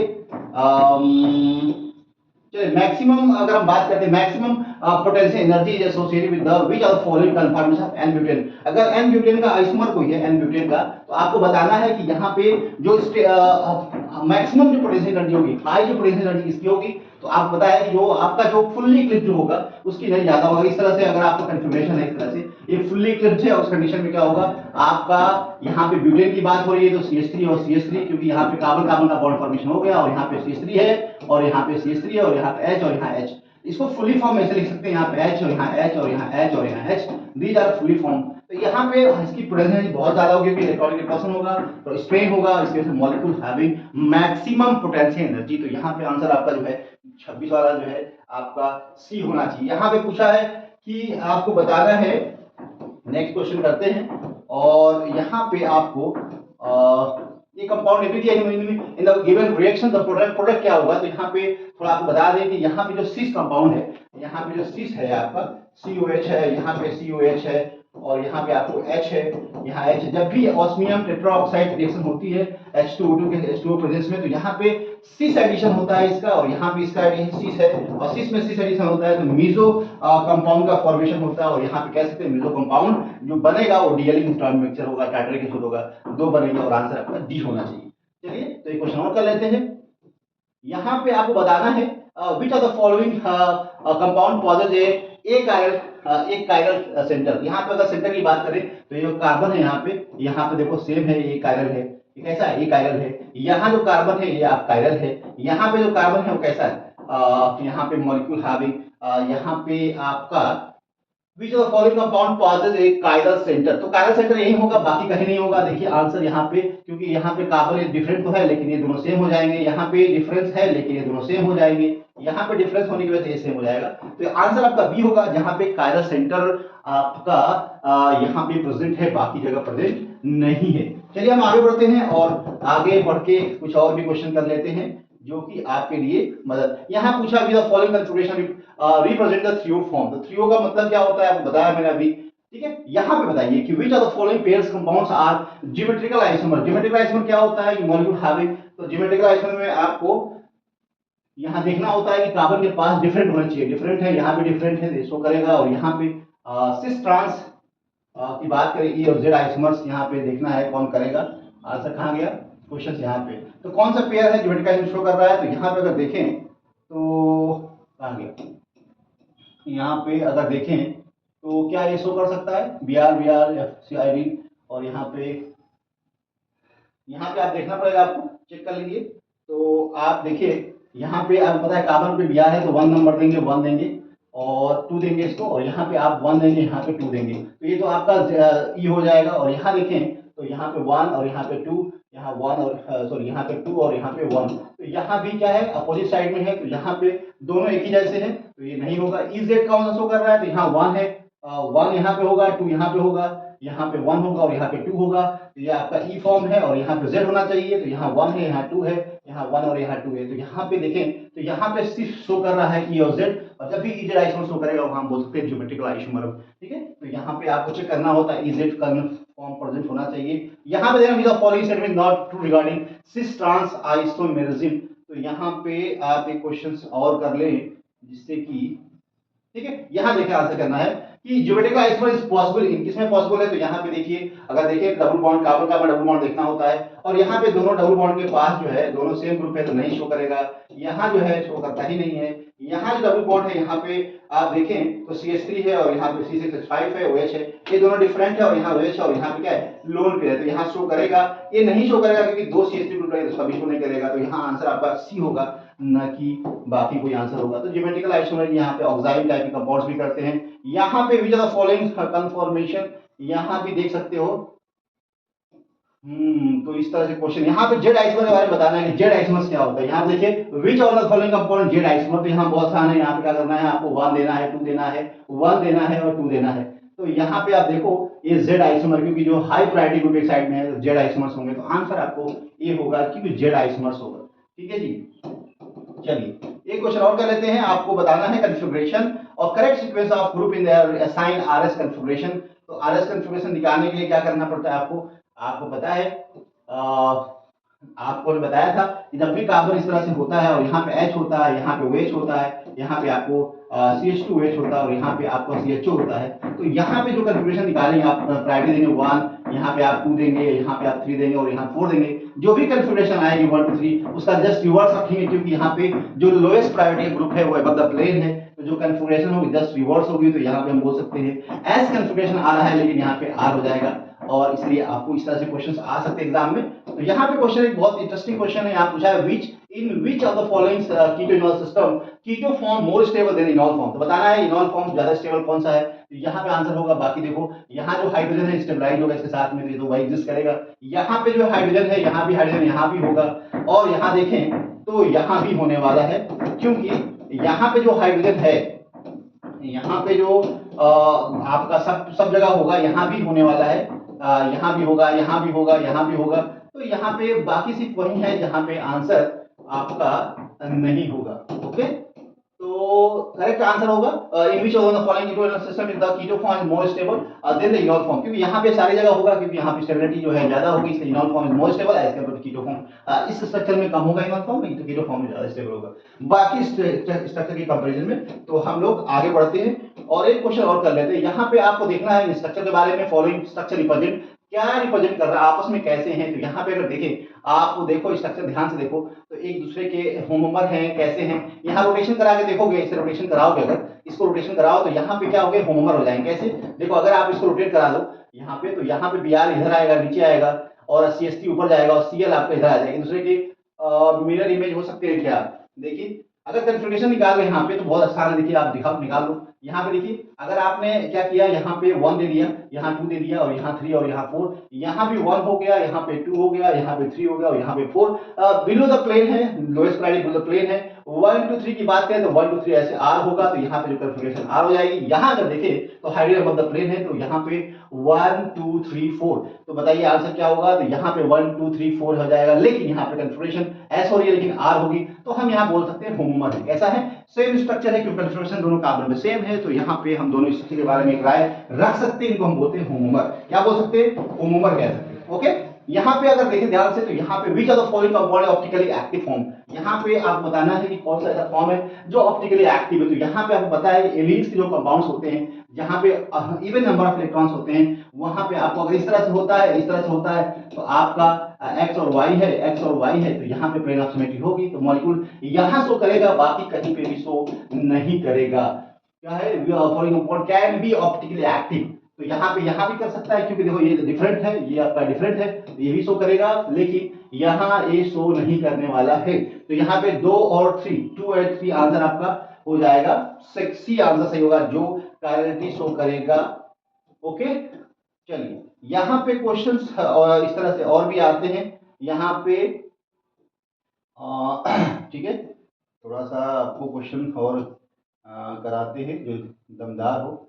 यहाँ देखिए ध्यान से क्वेश्चन को देखें, यहाँ पे क्वेश्चन देखिए 21 में पूछा है कि फिशर बोसन फॉर्मूला है और बात स्टेटमेंट बताना है। 1 2 आर इनवेंसिबल, क्या है ये आपस में इनवेंसिबल है क्या। अगर इनवेंसिबल की बात आती है, अगर इनवेंसिबल की बात करते हैं तो एक दूसरे की मिरर इमेज होनी चाहिए, और देखो यहाँ OH है और यहाँ H है और यहाँ H है, तो क्या एक दूसरे की मिरर इमेज है। अगर आप इसको रोटेशन करा दो तब भी एक दूसरे के मिरर इमेज नहीं होंगे, इसका मतलब 1 2 नॉट मिरर इमेज। 1 3 की बात करें तो यहाँ पे OH है, यहाँ OH है, यहाँ H है, यहाँ H है, एक दूसरे की मिरर इमेज है। तो यहाँ पे हम बोल सकते हैं कि these two structure are enantiomer 1 and 3, 1 and 3 are enantiomer, 1 and 3 are enantiomer। तो यहाँ पे आंसर आपका भी कोड दिया है, चूज करना है आपको। तो यहाँ पे अगर कोड चूज करना है तो एक enantiomer है, यहाँ पे हम बोल सकते हैं कि आंसर आपका 2 सही होगा।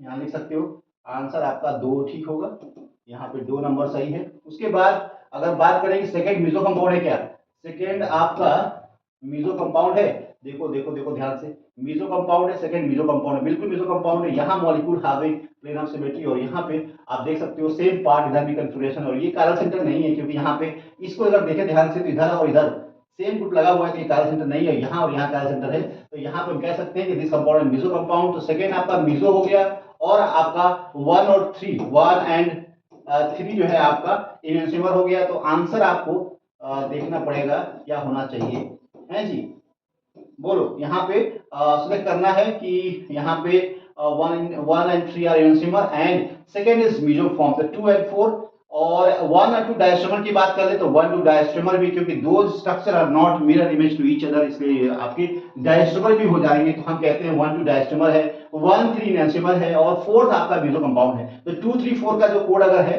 2 3 4, तो यहाँ पे हम बोल सकते हैं आंसर जो है आपका सी होगा इस क्वेश्चन के लिए। तो ऐसे क्वेश्चन एग्जाम में आते हैं कंफ्यूज करने के लिए, लेकिन आपको कंफ्यूज नहीं होना। यहाँ पूछा मीजो फॉर्म बताइए इस स्ट्रक्चर का, 2 3 4 पेंटेन ट्रायोड का आपका मीजो फॉर्म बताना। तो मीजो फॉर्म का मतलब है यहाँ पे अगर प्लेट डालते हो तो यहाँ पे एक दूसरे की मिरर इमेज होना चाहिए, तो मिरर इमेज नहीं है, ये मीजो फॉर्म नहीं है। यहाँ देखिए तो यहाँ पे अगर प्लेट डालते हो तो दोनों साइड एक दूसरे की मिरर इमेज आता है, तो ये मीजो फॉर्म है। अगर आपने यहाँ देखा तो यहाँ भी प्लेन अगर डालते हो, यहाँ प्लेन डालते हो, यहाँ प्लेन डालते हो, तो ये दोनों जो है पार्ट है एक दूसरे के मिरर इमेज है। तो यहाँ पे मिरर इमेज आ रहा है, यहाँ आ रहा है, तो हम कह सकते हैं बी और C are the answer of this complete. दोनों जगह एक दूसरे के मिरर इमेज आ रहा है, प्लेन ऑफ सिमेट्री पॉसिबल है, और यहाँ पे मीजो कंपाउंड शो करेगा। ठीक है, यहाँ पे क्वेश्चन दिया हुआ है कि consider the following statement for the given compound, और यहाँ पे पता है कि molecular form of both compound are hence both isomer है, दोनों आइसोमर है, और यहाँ पे पता है ज्योमेट्रिकल आइसोमर में यहाँ पे आपको सिस हो जाएगा और यहाँ पे ट्रांस हो जाएगा। तो एग्जाम में इस तरह से क्वेश्चंस भी पूछे जा सकते हैं। यहाँ पे बताना है मीजोफॉर्म, 20 जो क्वेश्चंस है यहाँ पे मीजोफॉर्म बताना है। तो देखो ध्यान से, यहाँ पे मीजोफॉर्म है क्योंकि यहाँ पे मॉलिक्यूल जो पार्ट है और ये वाला पार्ट है आपस में मिरर इमेज है। ये वाला जो पार्ट है इस वाले पार्ट की मिरर इमेज है जी, बिल्कुल है। ये वाला पार्ट इस वाले पार्ट के मिरर इमेज नहीं है। तो हम कह सकते हैं अगर यहाँ पे होता, देखो यहाँ पे अगर हम बोलते अगर यहाँ वेज होता तब तो ये यहाँ भी स्ट्रक्चर क्या होगा, एक दूसरे मिरर इमेज होगा। तो हम कह सकते हैं मान लो कि यहाँ पे है मिसप्रिंटिंग है, तो हम बोलेंगे सारे ऐसे स्ट्रक्चर हैं जो कि मिरर इमेज है, प्लेन ऑफ सिमेट्री पॉसिबल है, और वहां पे जो ऑप्टिकली इनएक्टिव कंपाउंड होगा क्योंकि इंटरनल कंपोजिशन होगा। जो रोटेशन यहाँ पे क्लॉकवाइज में कर रहा है यहाँ एंटी क्लॉकवाइज होगा। ओके, यहाँ पे अगर आर हो रहा है तो यहाँ पे आपका एस होगा। तो रोटेशन जस्ट डिफरेंट होने की वजह से यहाँ पे इंटरनल कंपोजिशन होता है, ओवरऑल ऑप्टिकल इनएक्टिव कंपाउंड होता है। रोटेशन तो होता है लेकिन जीरो रोटेशन होता है। ठीक है, तो ऐसे क्वेश्चंस एग्जाम में आते हैं। यहाँ देखना है, अब बताना है कि यहाँ पे which are the following compounds are chiral, chiral के बारे में बताना है। तो यहाँ पे आपको बताया स्पाइरो कंपाउंड भी कायरल होते हैं। यहाँ पे अगर देखें तो दिस कंपाउंड इज कायरल। ये कायरल क्यों होता है? क्योंकि एलिन जैसा स्ट्रक्चर होता है, और यहाँ पे एक्स और वाई होना चाहिए, एक्स और वाई होना चाहिए, दोनों डिफरेंट होने चाहिए। और ये डबल बॉन्ड की तरह कंसीडर करते हैं इस तरह से। तो यहाँ पे एक्स है और यहाँ वाई है, और यहाँ आपको वाई और यहाँ एक्स है, दोनों डिफरेंट है। यहाँ पे इसको करेगा तो यहाँ इसको करेगा, यहाँ देखें अगर तो यहाँ भी इसको करेगा क्योंकि ये इससे डिफरेंट है, ये डिफरेंट इससे, तो यहाँ भी इसको करेगा। यहाँ देखें तो डबल बॉन्ड है, ज्योमेट्रिकल इसको करेगा, है जी। कायरल सेंटर क्या है? Compound chiral. तो यहाँ पे वो कार्बन है और ये पूरा डिफरेंट है जी, ये पूरा डिफरेंट है, ये पूरा डिफरेंट, और यहाँ भी एच लगा हुआ है। इसका मतलब all of above are show chirality. Okay, तो यहाँ पे आंसर सब होगा।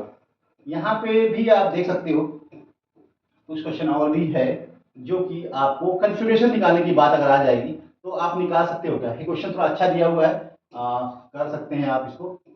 यहाँ पे थोड़ा सा टीडियस प्रोसेस जो लंबा हो जाएगा, इसलिए थोड़ा सा वीडियोस हमारी बहुत लंबी ना हो, ऐसे क्वेश्चन हमें चूज करने हैं।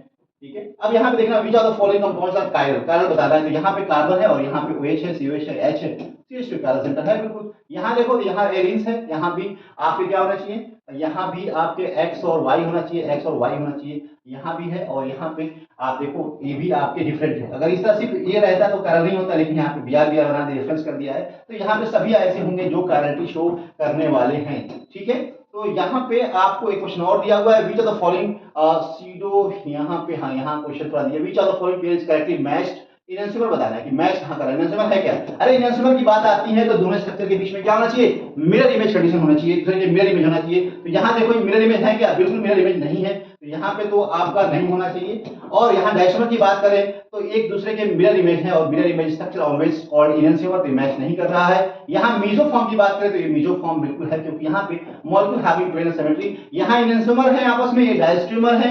और यहाँ पे अगर हम बात करें तो आपका होमोमर की बात करें तो यहाँ पे आप देखो ध्यान से, तो कन्फिगरेशन निकालनी पड़ेगी। और यहाँ पे अगर रोटेशन कराते हो तो ये जो है आपके होमोमर भी नहीं है। तो आंसर आपका क्या होना चाहिए, आंसर आपका सी होगा, क्योंकि यहाँ पे molecule show correct match. Okay, यहाँ पे आपको बताना है most stable confirmation for this, बहुत इंटरेस्टिंग क्वेश्चन है, यहाँ पे एग्जाम में क्वेश्चन यहाँ से पूछे जा सकते हैं। और which one of the following is most stable conformation, तो यहाँ देखो जब भी दो एच ग्रुप प्रेजेंट हो दोनों के पास पास बनाना है। और यहाँ पे देखो ये एंटी पोजीशन में 180 का एंगल के बीच में है, और यहाँ पे इनके बीच में हाइड्रोजन बॉन्डिंग एग्जिस्ट करता है। क्या करता है, ये नेगेटिव और ये पॉजिटिव है, नेगेटिव है और यहाँ पॉजिटिव है। यहाँ पे हाइड्रोजन बॉन्डिंग एग्जिस्ट करेगा, क्या करेगा, हाइड्रोजन बॉन्डिंग एग्जिस्ट करेगा, इंटरैक्शन होगा जिसकी वजह से स्टेबिलिटी इसकी बढ़ जाएगी। स्ट्रक्चर सबसे स्टेबल होगा, यहाँ पे नहीं होगा हाइड्रोजन बॉन्डिंग, यहाँ भी हाइड्रोजन बॉन्डिंग पॉसिबल है लेकिन इनके बीच में इलेक्ट्रॉनिक रिपल्सन होगा। मैक्सिमम डिस्टेंस पे बड़े ग्रुप होने चाहिए दूसरे के, तो यहाँ पे भी पास में है लेकिन यहाँ हाइड्रोजन बॉन्डिंग नहीं है। तो गाउस फॉर्म में भी आपके एंटी होना चाहिए, जो CH3 से एंटी होना चाहिए, और ये आपके पास होना चाहिए, तभी आपकी स्टेबिलिटी बढ़ेगी, क्योंकि वहां पे इंटरेक्शन होगा, hydrogen bonding is possible in this structure. तो यहाँ पे आप कह सकते हो आंसर जो है आपका सी होगा। हाइड्रोजन बॉन्डिंग वैसे यहाँ पे स्टेबिलिटी की है जी। चलिए, तो ये EZ के बारे में एक स्टेटमेंट है,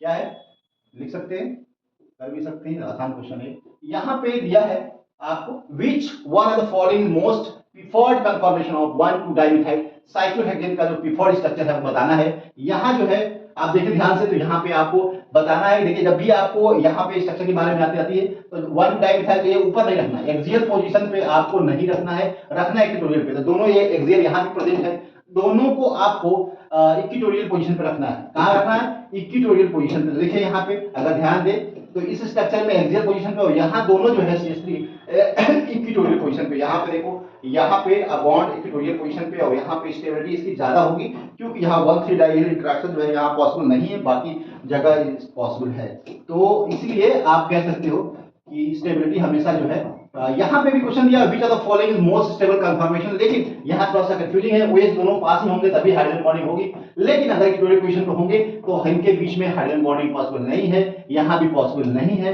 और यहाँ पॉसिबल नहीं। तो यहाँ पे आप कह दो कि आंसर आपका ए इसलिए होगा क्योंकि यहाँ पे 1,3 डाइहेड्रल इंटरेक्शन होगा और यहाँ पे बॉन्डिंग इंटरेक्शन होगा, उस बॉन्डिंग इंटरेक्शन की वजह से यहाँ पे आप कह सकते हो कि यहाँ structure is more stable as compare to equatorial position पे। तो यहाँ पे आपको याद रखना है कि यहाँ पे स्टेबिलिटी ज्यादा होगी।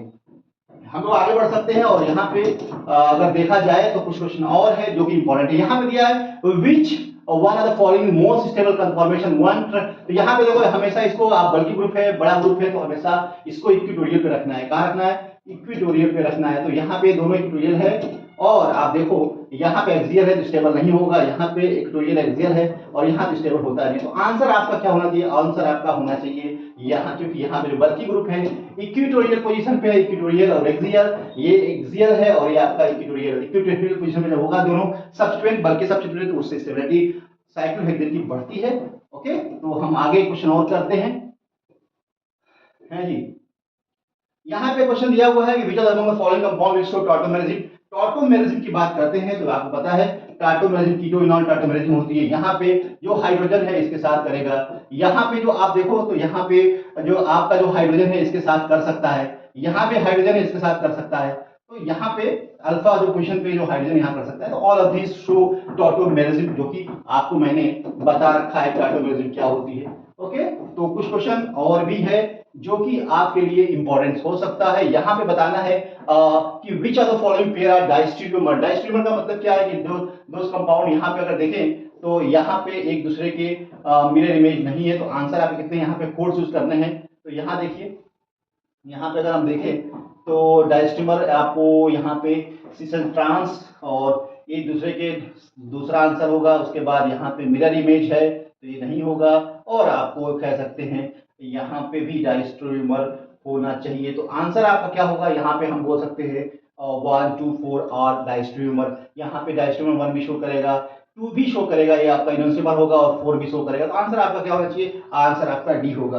ठीक है, तो ऐसे क्वेश्चन आते हैं जो आपको कंफ्यूज करेंगे, डराएंगे, धमकाएंगे, लेकिन आपको डरना नहीं है, घबराना नहीं है, क्वेश्चंस को अच्छे से करना है। यहाँ पे which of the following compound will show meso compound. यहाँ मीजो कंपाउंड के बारे में आपको पता है कि molecule having plane of symmetry, और यहाँ पे देखिए यहाँ पे OH है और यहाँ OH है, इससे देखेंगे तो यहाँ CH2S और CHO है, तो यहाँ पे नहीं होगा।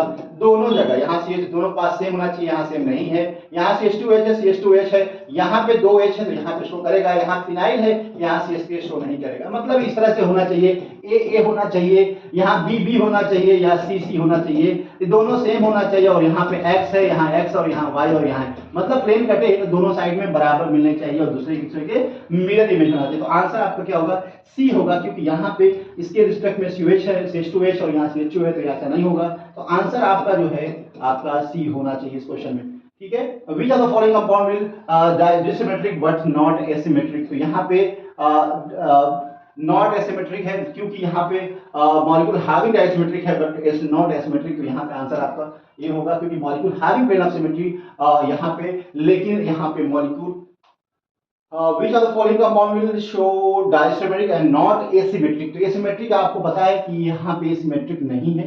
ये तो आपका क्वेश्चन ऑब्जेक्टिव और दिया यहाँ पे, देखो यहाँ देखिए कहाँ गया, यहाँ पे तो यहाँ सिमेट्री है, यहाँ भी सिमेट्री नहीं है, ये सिमेट्री यहाँ पे है। और पूछा क्या है, which of the following compound will show, तो आंसर आपका कहाँ गया, which of the following compound will show symmetric but not asymmetric। तो यहाँ पे हम बोल सकते हैं कि यहाँ पे देखिए अगर ध्यान से, तो यहाँ पे एसिमेट्रिक कौन नहीं है। यहाँ देखिए आपको ये कंपाउंड जो है ऑप्टिकली इनएक्टिव है, ऑप्टिकली एक्टिव है। यहाँ पे आप देखोगे तो यहाँ पे आपका ये जो मॉलिक्यूल है यहाँ पे ऑप्टिकली यहाँ पे एक्टिव होना चाहिए, क्योंकि यहाँ मॉलिक्यूल को प्लेन से बांट भी दोगे तो यहाँ पे मॉलिक्यूल कैन नॉट शो, यहाँ मीजो कंपाउंड नहीं हो सकता है, यहाँ पे भी आपको कायरल सेंटर है। तो यहाँ पे क्वेश्चन पूछा है which of the following will be dissymmetric but not asymmetric. तो यहाँ पे आंसर आपका होगा कि यहाँ पे एसिमेट्रिक नहीं है, क्योंकि यहाँ पे molecule having plane asymmetric can not show optical rotation. तो आंसर आपका सी होगा, क्योंकि ये ऑप्टिकल एक्टिव वैलेंस कंपाउंड्स होते हैं, दोनों डिफरेंस ग्रुप लगे हुए हैं। यहाँ भी आपके ऑप्टिकल एक्टिव है, यहाँ भी आपका ऑप्टिकल एक्टिव है यहाँ पे, और यहाँ भी ऑप्टिकल एक्टिव है। तो आंसर आपका वहां होगा। नंबर ऑफ अगर हम बात करते हैं, एक क्वेश्चन और कर दें यहाँ पे, हाँ बहुत अच्छा क्वेश्चन है, which are the alkene form DL mixture with bromine. बहुत इंपॉर्टेंट क्वेश्चन एग्जाम में क्वेश्चन आता है, तो थोड़ा सा इसके बारे में जानना जरूरी है। क्या होता है, अगर आप देखिए एडिशन रिएक्शन होती है Br2 के एल्कीन के साथ में, तो वहां पे Br2 का एडिशन ट्रांस होता है और एल्कीन सिस होती है। तो यहाँ पे पूछा है कि which alkene will form DL mixture. DL mixture में देखो एल्कीन अगर सिस है, अगर यहाँ पे सिस है, एक्स और वाई यहाँ लगा हुआ है, सिस है, और Br2 अगर आपके पास कोई ऐसा रिएजेंट है, जैसे मान लो कि यहाँ पे आपका ऑस्मियम टेट्राऑक्साइड एकदम बताया था आपको, इसका जब एडिशन हो गया आपको KMnO4 के साथ एडिशन होती है, जब भी रिएक्शन होगी इसका एडिशन सिस होता है, डायगोनल का फॉर्मेशन होता है, OH एक ही साइड में जुड़ता है। तो इस एडिशन में क्या होता है कि सिस अगर फॉर्म है, अगर सिस फॉर्म है और यहाँ सिस एडिशन होता है तो मीजो कंपाउंड होता है। कैसा होता है, डीएल मिक्सचर होता है। लेकिन अगर मान लीजिए कि यहाँ पे ट्रांस है, यहाँ पे ट्रांस है, तो अगर यहाँ पे ट्रांस हो जाएगा और एसिस हो जाएगा, उस कंडीशन में क्या होगा, वहां पे आपको इनएसिमेट्रिक पेयर मिलेंगे। तो यहाँ पे डीएल मिक्सचर की बात हो रही है, तो यहाँ पे सिस होना चाहिए, यहाँ पे सिस होना चाहिए, और सिस है, और सिस में जब भी ट्रांस का एडिशन होगा, नहीं ट्रांस में ट्रांस का एडिशन होना चाहिए, तब जाकर आपको डीएल मिक्सचर मिलेगा। तो ये ट्रांस एडिशन होता है और ट्रांस आपके एल्कीन होने चाहिए। तो यहाँ पे आंसर होगा, यहाँ पे देखो अगर देखें तो 1 2 और यहाँ 1 और 2, तो ये आपका सिस हो जाएगा, टाइप का हो जाएगा। यहाँ अगर देखें तो 1 और यहाँ पे 2 और यहाँ पे 1 और यहाँ 2, तो यहाँ भी आपके यहाँ पे क्या हो जाएगा 1 1, तो ये आपके ट्रांस हो जाएगा। और यहाँ देखें तो आपका 1 और यहाँ 2 और यहाँ 1, तो यहाँ पे आप देख सकते हो ट्रांसफॉर्म में अगर देखे जाए तो ट्रांसफॉर्म कहाँ है, ट्रांसफॉर्म तो डी में। तो ट्रांस के साथ जब ट्रांस एडिशन होगा तब आपका डीएल मिक्सचर बनेगा, मीजो कंपाउंड बन सकता है। तो यहाँ पे डीएल मिक्सचर कौन बनाएगा, है जी, डीएल मिक्सचर मतलब उसमें मीजो कंपाउंड नहीं बनेगा, डीएल मिक्सचर का मतलब इनएसिमेट्रिक पेयर होगा। तो यहाँ पे आप कह सकते हो कि मीजो, तो अगर यहाँ पे सिस देखा जाए, यहाँ पे सिस फॉर्म, अच्छा क्वेश्चन है, थोड़ा सा कंफ्यूज कर रहा है आपको, मुझे भी कर रहा है। यहाँ पे कुछ करना नहीं है, सिस के साथ जब सिस एडिशन होगा तो आपको मीजो बनता है। और लेकिन सिस के साथ जब ट्रांस एडिशन होता है डीएल मिक्सचर बनता है। तो यहाँ पे इसका एडिशन ट्रांस है तो आपको सिस देखना है, तो सिस यहाँ पे है और यहाँ पे सिस है क्या, वन, यहाँ पे टू और यहाँ पे वन और यहाँ पे टू, तो सिस फॉर्म यही है। तो ऑप्शन में आपको थोड़ा सा कंफ्यूजिंग है, तो यहाँ पे देखो याद रखना क्या है कि जो सिस फॉर्म है, सिस फॉर्म का एडिशन होता है मेजो कंपाउंड बनता है, सिस के साथ ट्रांस एडिशन होता है वहाँ पे डीएल मिक्सचर बनता है। तो यहाँ पे अगर Br2 है ना और इसका एडिशन ट्रांस होता है, ट्रांस एडिशन होता है एल्कीन पे, तो यहाँ पे ट्रांस के साथ आपका सिस होगा, जब सिस के साथ अगर ट्रांस एडिशन होता है वहां पे आपको डीएल पेयर मिलता है, जो इनोसिमिक पेयर मिलता है। ओके, तो इस तरह से मिलेगा, जो एक दूसरे के मिरर इमेज होगा, ये डी फॉर्म होगी और ये आपका एल फॉर्म होगी। ठीक है, तो डीएल मिक्सचर होगा तो यहाँ पे ट्रांसिस होना चाहिए। चलिए, तो यहाँ पे ऑप्शन थोड़ा सा लग रहा है कोई गड़बड़ दे दिया है। चलिए, यहाँ पे क्वेश्चन दिया हुआ है इलेक्ट्रोफॉर्म बताना है, विच कन्फिगरेशन इज इलेक्ट्रोफॉर्म। तो यहाँ पे इलेक्ट्रो के लिए आपको क्या देखना है, आपको देखना है कि यहाँ पे आप देख सकते हो इलेक्ट्रोफॉर्म, यहाँ पे दो बी आर साइड में है, यहाँ पे दो बड़े ग्रुप, यहाँ पे आप देखो यहाँ पे अपोजिट साइड में है, ये आपको इलेक्ट्रोफॉर्म है, ये आपको थ्रियोफॉर्म है, यहाँ भी ये आपका है जो कि दो एच अपोजिट साइड में है, और सॉरी यहाँ पे हम बोलेंगे कि थ्रियोफॉर्म हमारा इलेक्ट्रोफॉर्म हमारा एरो का, बाकी कोई नहीं होगा। ठीक है, तो इस तरीके से अपोजिट साइड में है, डबल वर्टिकल लाइन के अपोजिट साइड में होंगे जिसको हम थ्रियो बोलेंगे, और वर्टिकल लाइन के पैरेलल होते हैं जिसको हम इलेक्ट्रोफॉर्म बोलते हैं। ठीक है, तो ऐसे क्वेश्चन आते हैं, और भी कुछ क्वेश्चन कर लेते हैं जो आपको यहाँ पे जो बियर एजेंट है, आप which alkene will give mesoform with Baeyer agent, वही मतलब KMnO4 है, यहाँ पे क्या है बियर एजेंट, क्या है यहाँ पे KMnO जो 4 है उसके साथ अगर रिएक्शन कराते हो, तो आपको बताया था मैंने, जब भी आपको सिस एल्कीन के साथ यहाँ पे जो KMnO4 है इसका जो एडिशन जो होता है सिस होता है, तो सिस के साथ क्या बनेगा, मीसो कंपाउंड बनेगा, क्या बनेगा, मीसो बनेगा। तो मीसो कौन सा, यहाँ पे देखना cis form alkene, cis alkene के साथ जब सिस एडिशन होता है तो वहां पे मीसो बनता है, तो सिस कहाँ पे, सिस यहाँ है, बाकी ये आपका अगर देखें सिस फॉर्म है, और यहाँ पे यहाँ ट्रांसफॉर्म है, यहाँ पे आपका ट्रांसफॉर्म है, यहाँ पे आपका सिस फॉर्म है, और यहाँ भी सिस फॉर्म है। तो सिस फॉर्म अगर हम बात करें तो यहाँ पे मीजो वही कंपाउंड देगा जो सिस फॉर्म हो गया। तो यहाँ पे आपको याद रखना है, ऑप्शन थोड़ा सा गड़बड़ लग रहा है, आप देख सकते हो यहाँ पे पीएच है, यहाँ 5 है, तो यहाँ 1 1 ये सिस फॉर्म में है, यहाँ भी सिस फॉर्म में है, तो यहाँ आपका ट्रांसफॉर्म में और यहाँ पे आपका ट्रांसफॉर्म में, दो ऑप्शन दिया हुआ है, इसमें एक देना चाहिए। तो यहाँ पे अगर पूछा जाए तो इन दोनों में या मल्टीपल चॉइस क्वेश्चन अगर होता है इसमें कह सकते हैं कि मॉलिक्यूल, बहुत molecule show give reaction with Baeyer agent, meso reaction देगा। ठीक है, ऑप्शन दिया है इसमें क्या, यहाँ पे ऑप्शन देख दिया है, यहाँ पे ऑप्शन नहीं दिया है। अच्छा, तो यहाँ पे आप देखो ऑप्शन नहीं दिया है, ठीक है जी, ऐसे दिया हुआ क्वेश्चन, कोई बात नहीं, दोनों देंगे, ठीक है, मल्टीपल चॉइस क्वेश्चन। ओके जी, तो इसमें कंफ्यूज नहीं होना है। यहाँ देखना बहुत सिंपल क्वेश्चन, यहाँ पे अगर देखें एक क्वेश्चन यहाँ पे भी है, यहाँ पूछा इलेक्ट्रोफॉर्म तो हो गया, यहाँ पे आपको बताना है कंपाउंड आपस में क्या है। तो इन बारों के बारे के क्वेश्चन इस तरह हम करा चुके हैं। Consider following pair of compounds, यहाँ पे CHO दिया हुआ है, इनके बारे में बताना है क्या है। मिरर इमेज पहले देखो, इन दोनों में क्या मिरर इमेज है, क्या बिल्कुल मिरर इमेज है, आपस में कैसे मिरर इमेज है, तो इनसिमर होंगे, बात इनसिमर, वाई इनसिमर है, बोथ आर इनसिमर, बोथ आर थ्रियोफॉर्म, तो इनसिमर होंगे। और यहाँ पे हम कह सकते हैं कि दोनों आपस में कैसे होंगे, वर्टिकल लाइन के क्रॉस जो है आपका दोनों डिफरेंट साइड में है, तो हम इसको थ्रियोफॉर्म बोलेंगे। तो यहाँ पे बहुत 1 2 थ्रियोफॉर्म में भी है और इनसिमर भी है। तो अगर हम देखें तो हम आंसर क्या चूज करेंगे, 1 और 2 इसके लिए आंसर होगा, है ना। ठीक है जी, तो इस तरह से क्वेश्चन करना है, कंफ्यूज नहीं होना है।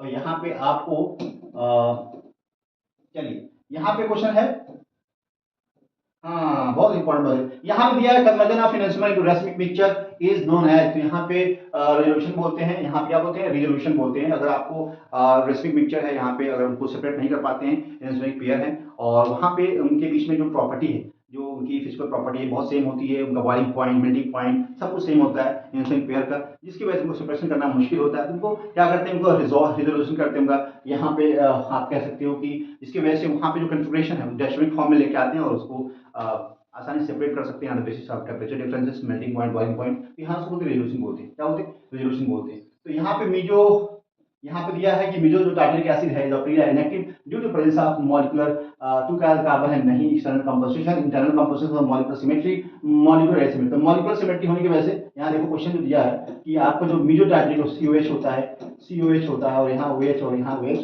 तो यहाँ H और यहाँ H है, तो यहाँ प्लेन ऑफ सिमेट्री है और यहाँ पे एक्सटर्नल नहीं है, इंटरनल। यहाँ पे अगर हम कोई R कह रहे हैं तो यहाँ पे आपका अगर क्लॉकवाइज डायरेक्शन में है, यहाँ उल्टा है, तो यहाँ R और S है, तो यहाँ पे इंटरनल कंपोजिशन है, इसकी वजह से यहाँ पे ऑप्टिकल इनएक्टिव होता है, टोटल रोटेशन 0 होता है।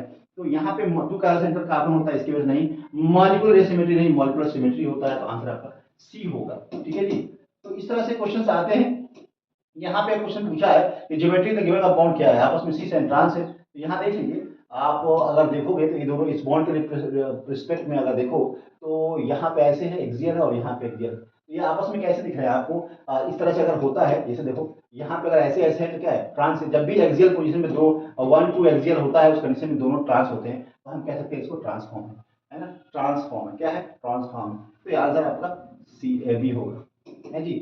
यहाँ पे देखिए क्वेश्चन एक और दिया हुआ है, यहाँ पे थोड़ा सा हम आगे बढ़े और इसी तरह क्वेश्चन अभी हमने कराया था, गिवन रिएक्शन एग्जांपल ऑफ क्या है। तो यहाँ पे आपको पता है कि यहाँ पे आपको अगर ये इसका एडिशन सिस होता है और यहाँ पे सिस है, तो यहाँ पे क्या बनेगा? मीजो बनेगा। क्या बनेगा?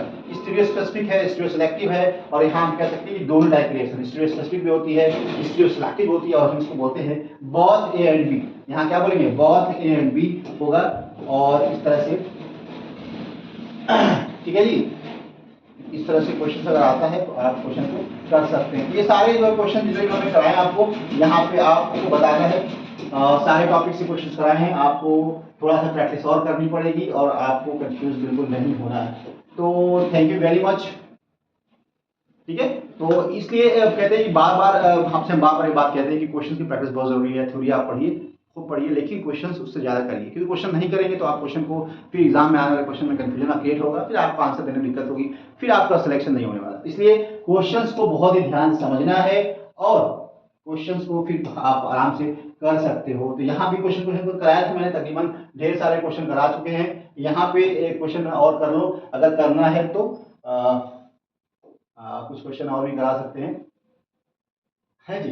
चलिए यहाँ बताइए, अगर इसकी फ्लिपिंग करते हैं तो अच्छा क्वेश्चन है, जे एडवांस लेवल क्वेश्चन है। यहाँ फ्लिपिंग करते हैं, अगर आप मान लो कि यहाँ पे अगर आपने फ्लिपिंग किया, यहाँ पे फ्लिप किया, तो इसको नीचे लेके आओगे, इसको ऊपर लेके जाओगे, क्या करोगे? इसको नीचे और इसको ऊपर, तो इस कंडीशन में क्या हो जाएगा? आपको इससे हो जाएगा ऐसे था।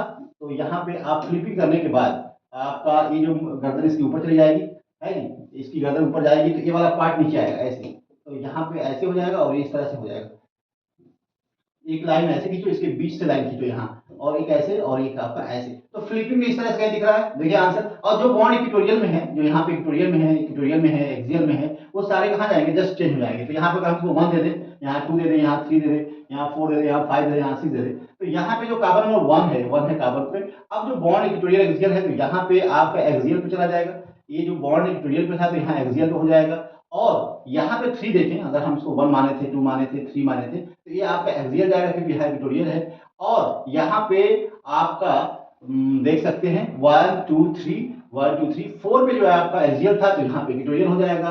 तो आंसर आपको यही मिलना चाहिए। तो आप देखिए कहाँ आंसर ऐसा मिल रहा है, कहाँ ऐसा मिल रहा है? बी में ही मिल रहा है। कहाँ मिला है? बी में। तो जब भी यहाँ पे फ्लिपिंग होगी, जब भी साइक्लोहेक्सेन होगा वहां पे फ्लिप करता है, मतलब जो स्ट्रक्चर फॉर्म है, या जो फॉर्म है, ये भी फ्लिप करता है, नीचे आएगा, ये ऊपर जाएगा, और यहाँ पे इस तरीके से आपको स्ट्रक्चर मिलने वाला है। इस तरह से आपको, अगर ये ऊपर जाता है, अगर ये नीचे आता है, ये नीचे आता है, और ये वाला फिर आपको ऊपर जाएगा। इस तरह से फ्लिपिंग होती रहती है। तो जब भी जो एक्सियल में होगा वहां पे वो इक्वेटोरियल में आ जाएगा। यहाँ 1 है अगर, तो यहाँ पे अगर हम बोले कि सर ये एक्सियल है और ये इक्वेटोरियल है, तो जब यहाँ पे फ्लिपिंग होगी तो एक्सियल वाला जो बॉन्ड है इक्वेटोरियल में चला जाएगा। अगर यहाँ एक्सियल है, अगर हम इसको एक वो दे दे, तो ये आपका इक्वेटोरियल में चला जाएगा, ये इक्वेटोरियल में चला जाएगा, और जो एक्सियल में जो बी था, जो इक्वेटोरियल में था, वो एक्सियल में चला जाएगा। तो इस तरह से आपको पता होना चाहिए, जब भी फ्लिपिंग होती है तो वहां पे एक्सियल बॉन्ड इक्वेटोरियल में जाएगा, इक्वेटोरियल बॉन्ड एक्सियल पे आएगा। तो इस तरह से इस क्वेश्चन भी एग्जाम में पूछे जाते हैं, जो कि थोड़ा सा इंटरेस्टिंग बना सकता है क्वेश्चन। यहाँ दिया है मोस्ट स्टेबल, आप देखिए अभी बताया था क्वेश्चन आपको, सबसे स्टेबल कन्फिगरेशन बताना है, which are the following compound is most stable. तो यहाँ पे बताया था आपको कि जब भी आपको यहाँ पे ट्रांस वाली कंडीशन होती है, स्टेबल वाली कंडीशन होती है, और यहाँ पे ट्रांस है, यहाँ देखोगे तो यहाँ पे क्या है, सिस है, यहाँ सिस है, और यहाँ देखो यहाँ भी क्या है, यहाँ पे दोनों क्या है, सिस है ना, यहाँ पे सिस हो गया, और यहाँ पे क्या है, ये दोनों आपस में आप ये आपके देखो ये ट्रांस हो जाएगा। तो यहाँ कहने का जो मतलब हमारा है कि जो ट्रांस स्टेबल है, यहाँ पे ट्रांसफॉर्म इज मोर स्टेबल, यहाँ पे हम बोलेंगे डी आपका आंसर होगा, क्योंकि 1,3 में यहाँ पे आप देखोगे तो यहाँ पे इंटरेक्शन होगा, यहाँ अगर देखोगे तो इसके साथ यहाँ पे इंटरेक्शन 1,3 डायरेक्ट इंटरेक्शन पॉसिबल है, और यहाँ पे ट्रांसफॉर्म जो है मोस्ट स्टेबल हुआ, तो यहाँ पे 1,3 है, 1,3 और यहाँ पे 1,4 है, तो 1,4 is more stable as compare to 1,3। तो यहाँ पे अगर 1,3 की बात करें तो 1 और 3 पे अगर सिस फॉर्म में प्रेजेंट है तो ये अनस्टेबल होगा। अगर ट्रांसफॉर्म में 1,4 अगर ये है और यहाँ पे इस तरह से ये 1 है और ये आपका 1 है, ये 1 है और ये 2 है, 4 है, तो ये ज्यादा स्टेबल होगा इस सारे स्ट्रक्चर में। ठीक है जी, चलिए तो हम लोग आगे बढ़ते हैं और कुछ क्वेश्चन और भी कर लेते हैं। यहाँ पे बताना है which is the most stable chair form this compound. Chair form का हम बताना है, स्टेबल फॉर्म बताना है। सिस पहले देखना है, क्या देखना है, सिस। तो यहाँ पे सिस है, 1 2 3 और 4 पे सिस है, तो सिस का मतलब है कि 1 4 देखना हमको, 1 2 3 और 4, यहाँ पे 1 2 3 और 4, और यहाँ पे 1, अगर आप देखो 1 2 3 और 4, तो ये सिस है क्या, इसी से क्या, अरे नहीं ये तो ट्रांस है, ये तो ट्रांस हो गया, तो इसका ट्रांस फॉर्म में हो गया, सिस फॉर्म में पूछा है, तो सिस फॉर्म में which is the most stable chair form this compound. तो यहाँ पे ट्रांस जो है स्टेबल सिस फॉर्म में है, और सिस फॉर्म में स्टेबल कौन सा होगा, तो आपको सिस फॉर्म देखना है। यहाँ पे ट्रांस है, यहाँ देखें तो यहाँ 1 आपका एक्सियल हो गया, यहाँ पे एक्सियल हो गया, इसका हमेशा बहुत अनस्टेबल होगा। यहाँ देखिए तो ये आपको सिस फॉर्म में, कैसे सिस फॉर्म में है ना, देखो ना, इसको अगर हम देखें तो इस तरह से अगर यहाँ बना दे, ऐसे बनाए तो ये ट्रांस हो जाएगा, लेकिन यहाँ ऐसे है तो क्या हो जाएगा, सिस हो जाएगा। और यहाँ पे अच्छी बात क्या है कि जो बड़ा वाला ग्रुप है उसको इक्विटोरियल पे लिया है, छोटा वाले को एक्सियल पे लिया है। यहाँ देखें तो यहाँ पे दोनों को आपको लिया कहाँ है, दोनों को इक्विटोरियल पे लिया। तो अगर इसको आप देखें ऐसे, देखिए अगर आपको देखना है तो यहाँ पे एक्सियल और यहाँ पे आपका एक्सियल, तो ये तो ट्रांस हो जाएगा है नहीं, तो यहाँ पे सिस फॉर्म यही है, बाकी कोई नहीं है हमको लगता है। ठीक है जी, तो अगर इसका आपको सिस फॉर्म बनाना हो, सिस फॉर्म तो कैसे बनाएंगे, आप देखिए यहाँ पे 1 है, यहाँ 2 है, यहाँ 3 और यहाँ 4, यहाँ 5 और 6। 1 पे आपका यहाँ पे जो बड़ा वाला ग्रुप है ईटी है, यहाँ पे इसको यहाँ रखिए ट्यूटोरियल पे, और आप जो है इसको यहाँ पे रख दीजिए एक्सियल पे रखिए। तो अगर आपने इसको ऐसे रखा, यहाँ पे मिथाइल रखा, तब तो एसिस कंडीशन में हो जाएगा, लेकिन सीसी पूछा एसिस कंडीशन में यही होगा, तो मिथाइल आपका एक आपका एक्सियल पे होना चाहिए, दूसरा इक्विटोरियल पे होना चाहिए, तभी सिस फॉर्म बन सकती है, नहीं बन सकती है। तो यहाँ पे दोनों आप दोनों सिस फॉर्म में है, ट्रांस फॉर्म में, सिस फॉर्म में नहीं, क्योंकि यहाँ देखो ना, इसको अगर प्लेन मानते हो, इस पॉइंट पे एक्सियल होगा और एक आपका एक दोनों एक्सियल होंगे, क्योंकि इक्विटोरियल बना चुका है, ये भी इक्विटोरियल बना चुका है, ये आपका ट्रांस फॉर्म है, न सिस फॉर्म है, ये आपकी सिस फॉर्म है, ये आपकी ट्रांस फॉर्म है, क्योंकि इसके प्लेन के रिस्पेक्ट में, और यहाँ भी क्या है, ट्रांस फॉर्म है। तो आंसर आपका क्या होना चाहिए, आंसर आपका बी होगा। तो इंटरेस्टिंग क्वेश्चन है, इस तरह क्वेश्चन एग्जाम में आते हैं, तो आपको कंफ्यूज नहीं होना है और क्वेश्चन को करते रहना है। यहाँ पे नेक्स्ट क्वेश्चन भी कर लेते हैं, यहाँ पे देखते हैं, चलिए यहाँ पे कुछ क्वेश्चन है जो दमदार होंगे, थोड़ा सा देखते हैं और भी क्वेश्चन।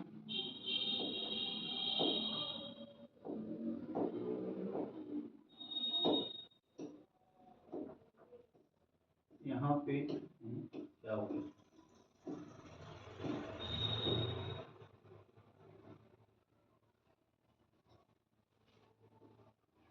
ठीक है, थैंक यू वेरी मच। और भी क्वेश्चन करने वाले हैं, बाद में करेंगे, ठीक है, आज के लिए इतना बहुत है।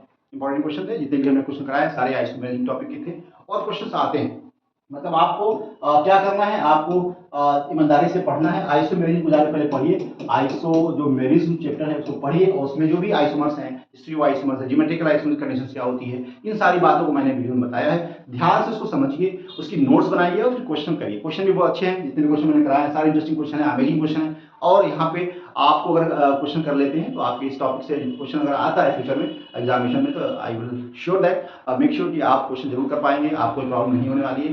तो thank you very much to watch my video, also subscribe and share your close friend and family members, उनको भी फायदा मिले, इसलिए कि आप दोस्त का मतलब ये नहीं कि सिर्फ अपने तक आप अपने लिए अपने फायदे के बारे में सोचिए, अपने दोस्त वो भी फायदा पहुंचाइए, उसके बारे में इंफॉर्मेशन दीजिए, मेरे बारे में, मेरे टॉपिक जो भी मैं पढ़ा रहा हूँ आपको उन सारे टॉपिक के बारे में उसको इन्फॉर्मेशन दीजिए, वो पढ़ेगा समझेगा, उनको भी फायदा मिलेगा। तो thank you very much again.